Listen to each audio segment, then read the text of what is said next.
guys, it's Caroline Grace, and today I want to talk about character creation.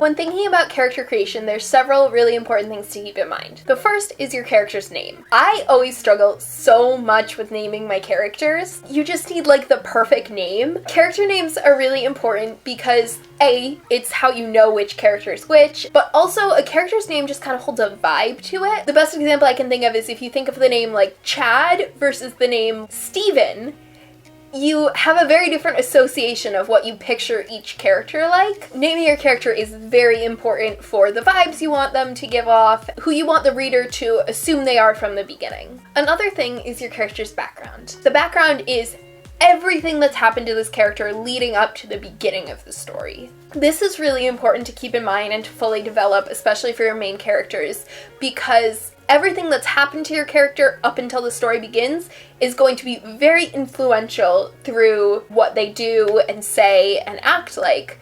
So for example, if a story that takes place in medieval times and you have a rich nobleman who their backstory is they were raised rich, it wouldn't make sense for them to speak necessarily with slang. But if you take a character who was raised poor and didn't really have formal education and you make them speak in like an elegant way, again, that doesn't quite make sense. You need to keep your characters consistent with the backstory you give them. And the other important part of a character's backstory is to write way more about their backstory than you'll ever show in the books, because it doesn't matter if you have this one element, like this one major element of your character's backstory that never gets into the books. As long as you know about it, it kind of bleeds through into the books. So another important element about character creation is thinking of your characters like drives and motives.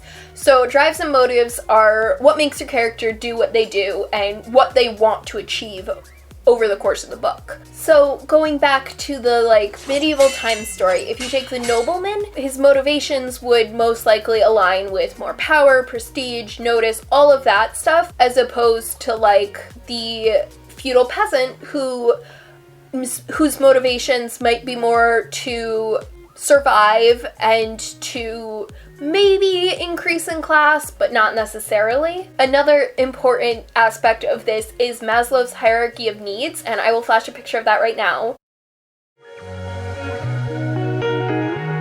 It's really important to examine this hierarchy of needs with your character, because if your character's basic needs like food, water, shelter aren't being met, then they're not necessarily going to be going and fighting dragons. So you gotta keep that in mind when you're building a compelling character.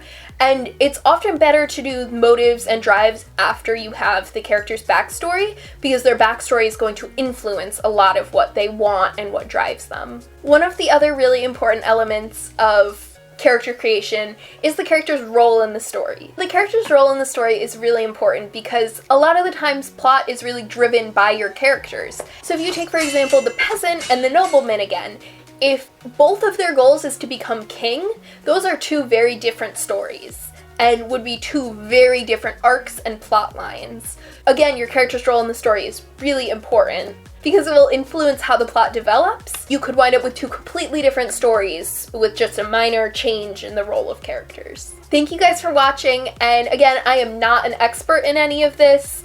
If you guys have any suggestions for how you develop your characters, please leave them down below. I'm always looking for new suggestions and strategies, and thank you guys for watching. See you next time.